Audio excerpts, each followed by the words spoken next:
The black Tesla cut through the rain-slick street and demolished the old bicycle beside the tower, its frame buckling beneath glass and steel. Madison Blake spared a single glance in the mirror, instructed her assistant to handle compensation, and strode into her conference without pausing. No one realized that bicycle was Liam Carter's only means of reaching work each dawn. A widowed father of one, who had once been a security expert, well aware of how networked vehicles could be weaponized against their drivers. Hours later, the Tesla locked itself, slipped from the garage, and submerged in the lake. Yet the reality behind that watery descent was far more unsettling than anyone suspected, and it demanded swift clarity. Liam Carter inhabited a modest Seattle apartment in a building where elevators failed and rent climbed yearly. He had been a widower for 3 years, raising his 8-year-old daughter alone, folding sorrow into habit until habit became his sole anchor. Each morning followed a fixed rhythm: breakfast, homework review, hair brushed, then a ride to her aunt's before he pedaled across town to work. The bicycle, his late wife's, bore scratches and chain rust, worthless to strangers but laden with memory for him.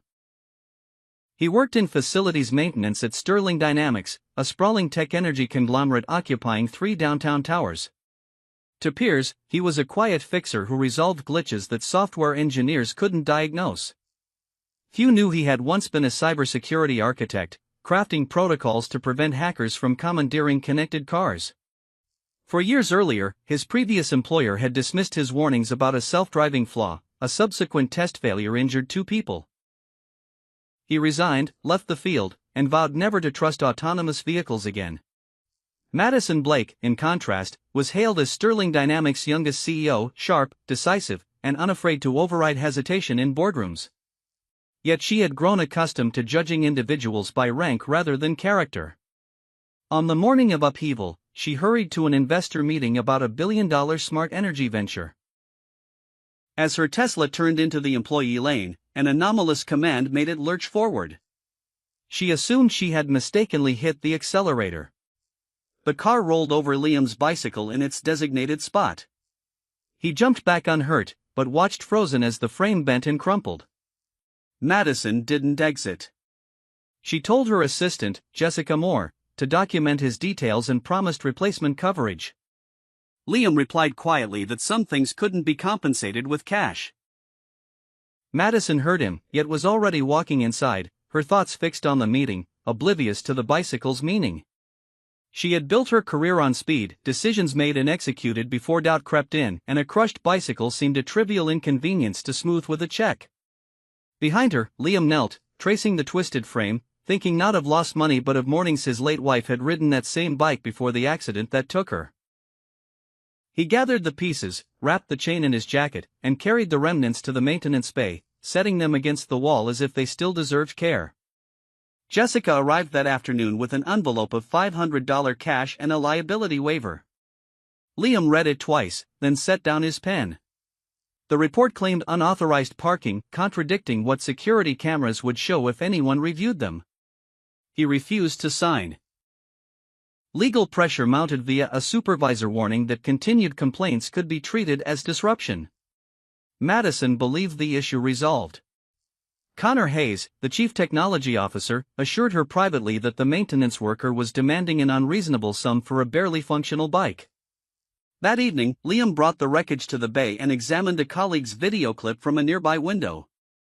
He noticed what the official report omitted. The Tesla's brake lights hadn't illuminated before the surge, and the center display flickered at impact, a glitch inconsistent with ordinary driver error. He began to suspect the car hadn't been fully under Madison's control. The next morning, Connor unveiled a new internal platform, Atlas Link, described as a fleet monitoring system capable of tracking company vehicles remotely, though he assured staff it could never touch steering or acceleration. Liam overheard an engineer mention, almost casually, that Madison's personal Tesla had quietly become a test vehicle for the platform. Curious, Liam reviewed the maintenance history he could access and found an unauthorized software update from the manufacturer. He reported this to his supervisor, who told him to drop it. The project belonged to Connor and was beyond his purview. Connor learned within hours that Liam had been probing the vehicle's logs. He quietly erased server records and asked HR to prepare disciplinary papers. Jessica, who had noticed Connor editing the incident report before Madison saw it, felt a low, nameless unease. By day's end, Liam received a suspension notice for unauthorized data access. Standing in the parking garage with the notice, he realized this was no longer about a bicycle. Someone inside was concealing that a vehicle could be steered remotely. He declined the final settlement and preserved a copy of the logs on an offline drive at home, beyond Connor's reach. After the briefing, Madison headed to the underground garage for a charity event near Lake Union. As she sat in her Tesla, the doors locked without warning, and the display announced a system update. The manual release failed, her phone lost signal, and she was trapped. Connor watched from the server room. His plan had been modest. A minor glitch he intended to resolve personally, casting himself as her rescuer to justify Atlas Link's rollout. But a code fragment he had copied from Liam's older design began behaving unpredictably, shifting the vehicle into full remote control. Jessica spotted Madison on a garage camera and called security. Liam, packing his desk after suspension, heard the alarm and recognized an error code on a nearby monitor, a protocol he himself had written. Ignoring a security guard, he ran to the control room and demanded system access. David Brooks, head of corporate security, was skeptical, but Jessica confirmed Liam's earlier warnings. He discovered the Tesla was seconds from leaving the garage autonomously. Inside, Madison's panic grew as the wheel turned without her hands. Liam explained he could redirect the car onto a virtual route to prevent whoever was controlling it from steering into a crowd. The only safe path ended at an empty boat launch beside the lake. He chose between letting it roam through downtown or guiding it into shallow water, where rescue teams could reach it quickly. He sent the override, later mischaracterized as hacking, and steered the car past pedestrians and vehicles with deliberate care. Madison, unaware he was piloting her to safety, heard only a calm voice through a broken audio link, telling her to stay still and ready the emergency release. Outside, onlookers watched the driverless Tesla move steadily toward the lake. Liam remotely reclined the seat, released her belt, and lowered windows seconds before the car reached the water.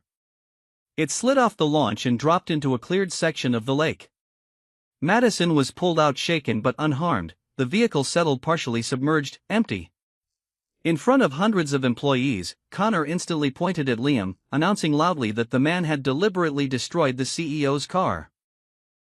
Security moved toward Liam, and for a moment, no one questioned the accusation. A suspended maintenance worker near a control terminal seemed damning. Madison, still drenched and trembling as paramedics checked her pulse, said nothing to contradict Connor in that first chaotic minute, too disoriented to process what had occurred. It would take hours and quiet persistence from Jessica and David before anyone paused to review the recordings. Liam didn't flee. He handed his control device to David and calmly walked through every command he had sent, timestamp by timestamp.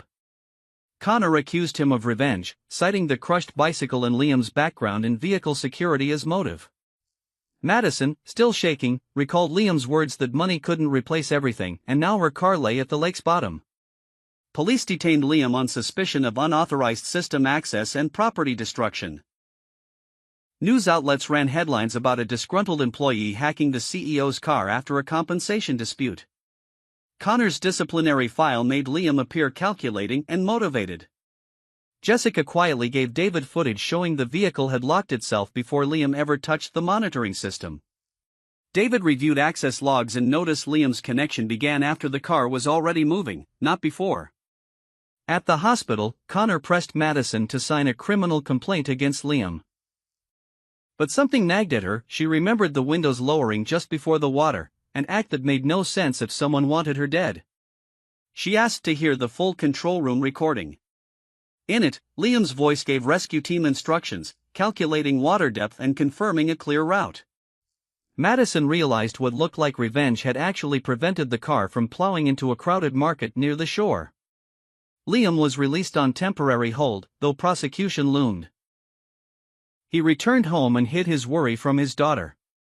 In a brief exchange, she asked why he no longer had his bicycle, and he told her that broken things sometimes forced people to see dangers they'd rather ignore. Later, he received a call from an unknown number warning him to delete his data or risk his family. He understood then that the perpetrator wasn't simply protecting a reputation.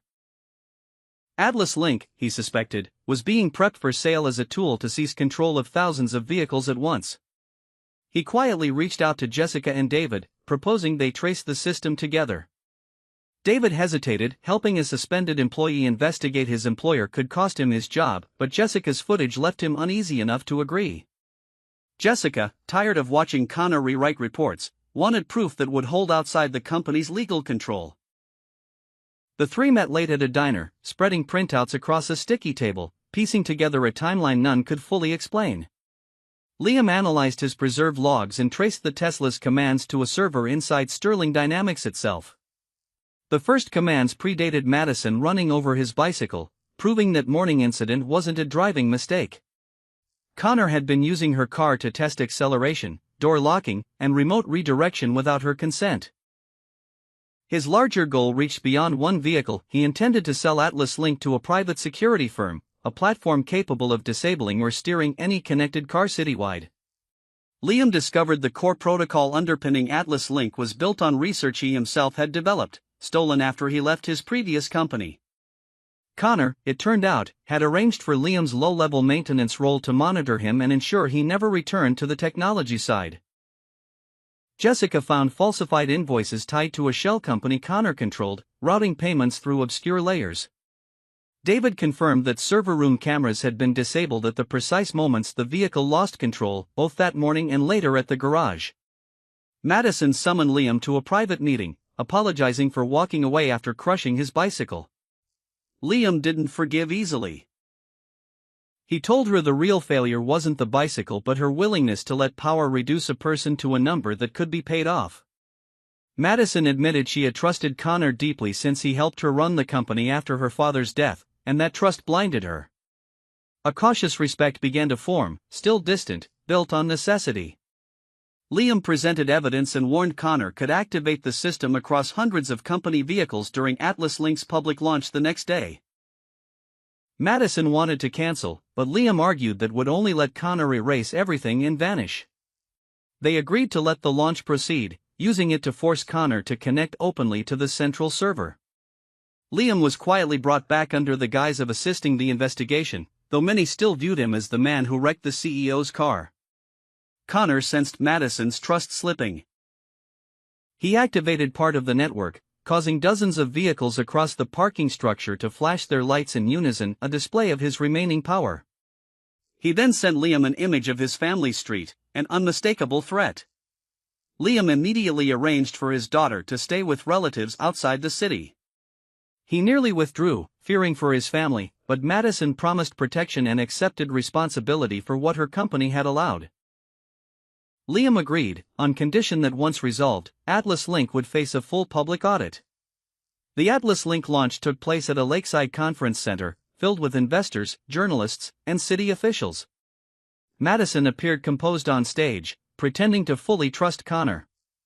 Liam remained hidden in a technical room with David and Jessica, monitoring data in real time. Connor demonstrated the platform's ability to manage an electric fleet remotely, showing harmless functions. Checking battery levels and vehicle locations. Behind the display, the actual system requested access to braking, steering, and door locks across every connected car in range.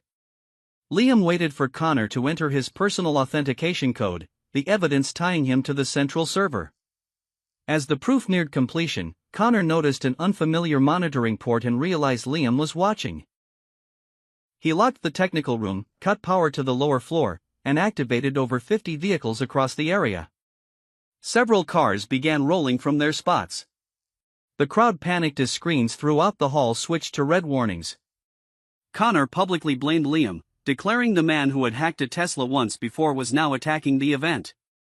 David found himself locked outside the server room while Jessica guided guests safely away. Madison stood on stage, forced to choose between protecting the company's reputation or admitting publicly that the system was unsafe. She cut the presentation short and told the gathered media that Liam had once saved her life, asking everyone to follow his instructions. That single statement transformed how the crowd viewed Liam. Using the building's emergency network, he sent commands to freeze each vehicle individually, but Connor kept shifting encryption keys to block him. The confrontation became a battle of wits, Connor relying on stolen systems, Liam on a hidden flaw he had built into the original design years before. Liam realized Connor had positioned an electric test vehicle with experimental battery cells heading toward the crowded area. If it collided at speed, the resulting fire could spread through the entire hall. To stop it, Liam had to reach the central server room and sever the connection by hand. David pried at the locked door with a steel pipe from a maintenance closet, while Jessica shouted for remaining guests to move toward far exits. Phones rose in every direction, capturing footage that would later circulate on news broadcasts for weeks, though no one filming it understood what they were watching. Madison stepped down from the stage, moving against the flow of fleeing guests, refusing security's attempts to pull her toward the exit, insisting she reach the technical floor. Connor, watching chaos on monitors, allowed himself a satisfied smile, certain whatever happened next would be blamed on the man he had spent years discrediting. Liam and David broke through the locked door and made their way to the server floor while Connor's system still held building security in its grip. Connor was waiting, carrying a drive with the complete source code and a signed contract for Atlas Link's sale. He admitted the bicycle incident was merely a small acceleration test gone wrong. Once Liam noticed the discrepancy, Connor decided to manufacture a larger incident and let the blame fall on him instead. His original plan had been to bring the Tesla to a gentle stop near the lake and appear as the hero who saved Madison. But the stolen code proved unstable, and the vehicle slipped toward the crowded market instead of the empty shoreline. Liam had never driven the car into the lake out of revenge. He chose the lake because it was the only open space where the vehicle could be stopped without harming anyone. Connor tried to wipe the server, but Jessica had already streamed a backup directly to an external audit system. He activated the battery test vehicle and locked Liam inside the server room to buy time. Madison reached the technical floor instead of evacuating. She used her executive authority to cut backup power, only to find Connor had switched to an independent battery supply. Liam guided her by voice to a mechanical bridge connector that could physically interrupt the circuit. She had to trust him completely, even though the action risked plunging the entire center into darkness. When she pulled it free, the test vehicle slowed but didn't fully stop. Liam reached the final control panel and redirected the vehicle's stored energy into a safe discharge mode. The car rolled to a stop just feet from the hall's entrance. Connor tried to escape through the parking structure in an older vehicle with no network connection, but David blocked the only exit. As he was taken into custody, Connor insisted Liam had broken the law by seizing control of the Tesla days earlier. Liam didn't deny it. He admitted he had accessed the vehicle's systems without authorization, but every recording showed he had done so in an emergency to protect a life seconds from being lost. Madison publicly confirmed she had been trapped inside her own car and that Liam was the only person capable of saving her. The image of the Tesla sinking into the lake, once treated as evidence of revenge, became instead the clearest proof of a man who sacrificed property to protect people. Paramedics arriving late found Madison sitting on the curb outside the server room, still gripping the mechanical connector, her hands trembling from adrenaline rather than injury. Jessica stood nearby, quietly transferring backup files to a secure drive hidden in her jacket since the morning of the launch, unwilling to let Connor's lawyers argue evidence was tampered with. David read Connor's rights beside a row of company vehicles that had finally gone still, their headlights dimming as the network controlling them was shut down for good. After Connor's arrest, Sterling Dynamics faced a severe media crisis. The board pushed for Madison's resignation, arguing she had allowed an unauthorized project to operate under her authority without adequate oversight. Some members suggested blaming Connor fully and burying the fact that the company had tested remote control software on the CEO's own car. Madison refused to hide it. She released a full report admitting the lapse in oversight and acknowledging how poorly she had treated Liam from the start. At a press conference, she stated plainly that Liam had not destroyed her car out of anger, he had saved her life and hundreds of others from a system her own company created and failed to control. Prosecutors reviewing rescue recordings, emergency logs, and independent testimony dropped every criminal charge against him. The company offered Liam a substantial payment for signing a non-disclosure agreement. He declined. Instead, he asked that Sterling Dynamics fund an independent safety certification program for connected vehicles, open to outside review rather than internally controlled. He also insisted that employees pressured into silence during the Atlas Link project face no retaliation. Madison backed every condition, even knowing it placed her position at risk. During the board hearing that followed, Liam was called to testify. He didn't use the opportunity to humiliate Madison. Instead, he told the board she had made serious mistakes rooted in arrogance, but that in the end she had chosen truth over protecting her image. His testimony helped her retain her position, though the board attached new oversight structures to her authority. Connor faced charges of intellectual property theft, unauthorized system access, endangering public safety, and financial fraud. A broader investigation revealed he had been negotiating to sell Atlas Link to undisclosed organizations, some with no legitimate use for the technology. Liam regained ownership of the protocol originally stolen from his earlier research. Madison then offered him a new position leading a safety division that didn't yet exist. Liam hesitated, unwilling to fully return to a world that had cost him his trust in the industry. Madison didn't pressure him. She simply said the company needed someone willing to shut a system down while everyone else wanted it running faster. Liam accepted on condition that his division hold authority to halt any product failing safety standards, regardless of whose name was attached, including hers.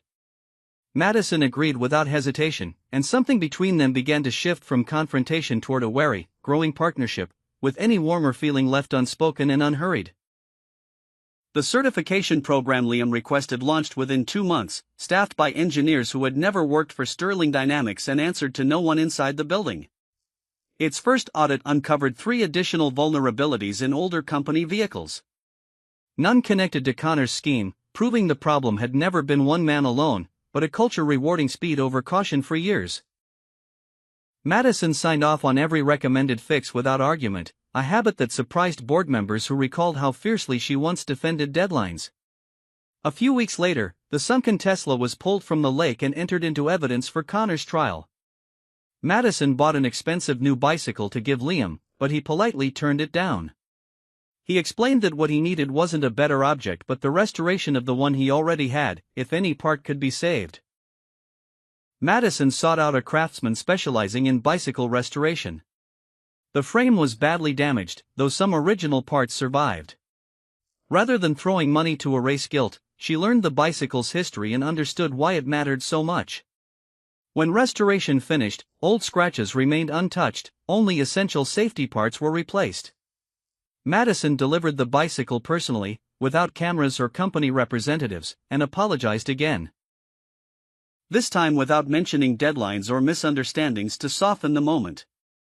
Liam accepted and told her he couldn't forget how she once treated him, but believed people changed through actions, not words. The safety division he led began auditing every connected system across Sterling Dynamics. Jessica became an independent compliance manager, and David took charge of protecting whistleblowers across the company. Madison started attending technical meetings, learning to listen to employees at the lowest levels rather than only those who reported directly to her. Liam began sensing her change wasn't merely about repairing public image. One evening, working late, Madison asked why he still rode a bicycle when the company could easily provide a car. He replied that moving slowly let him notice the people that executives often rode past without seeing. Madison fell quiet, understanding his answer was about far more than transportation. The two began sharing meals after work, though whatever grew between them developed slowly and carefully, without rushing past what still needed healing. His daughter was mentioned only once more, when he said every decision he made now was meant to build a safer world for the coming generation. The restored bicycle stood by his apartment door each night, a quiet reminder of what the past year had cost and what it had ultimately repaired.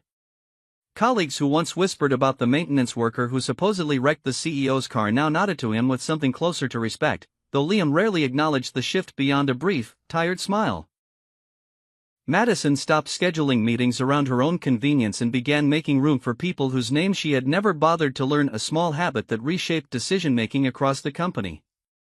6 months later, Sterling Dynamics introduced an open security standard for connected vehicles across the industry. Instead of promoting a flashy new product, the company published its entire certification process and invited independent experts to search for flaws. Liam gave a brief address, emphasizing that technology held value only when people retained the power to shut it down. Madison didn't stand at the stage's center, she sat among employees who had once been overlooked, listening rather than speaking. Afterward, Liam rode his restored bicycle along the path circling Lake Union. Madison rode beside him on an ordinary bicycle of her own, clumsier but firm and refusing anything more expensive. They stopped at the exact spot where the Tesla had once disappeared. Madison admitted that on that day she believed she had only lost an expensive car. It took longer to understand how close she had come to losing her life simply because she refused to listen to small warnings. Liam told her the crushed bicycle had forced everyone to see a dangerous system no one wanted to admit existed. Madison asked whether he had ever truly intended revenge that day at the garage. Liam smiled and said revenge would have meant letting the Tesla keep driving. Sending it into the lake was the only way to stop it from hurting someone else. They rode together into the evening light, beginning a new relationship built on respect rather than status or title. The story closed on a simple truth: real strength was never about the ability to control everything but lived in the courage to stop precisely when power began to threaten the people it was meant to serve. Years afterward, employees who joined Sterling Dynamics long after the incident still heard the story in one form or another, usually stripped of harder edges, softened into a tidy lesson about listening to those closest to the ground. Liam never minded the retelling, even the versions that got small details wrong, because the point at its center always survived intact. Madison kept a single photograph in her office of the lake at dusk, taken from the exact spot where the Tesla had gone under. Not as a trophy, but as a reminder of the morning she almost let a good man's quiet warning pass her by entirely. On slow afternoons, she would look up from her desk, glance at that photograph, and remember that the fastest path forward was not always the safest, and that sometimes the only responsible choice was to stop the machine before it stopped someone else's life instead.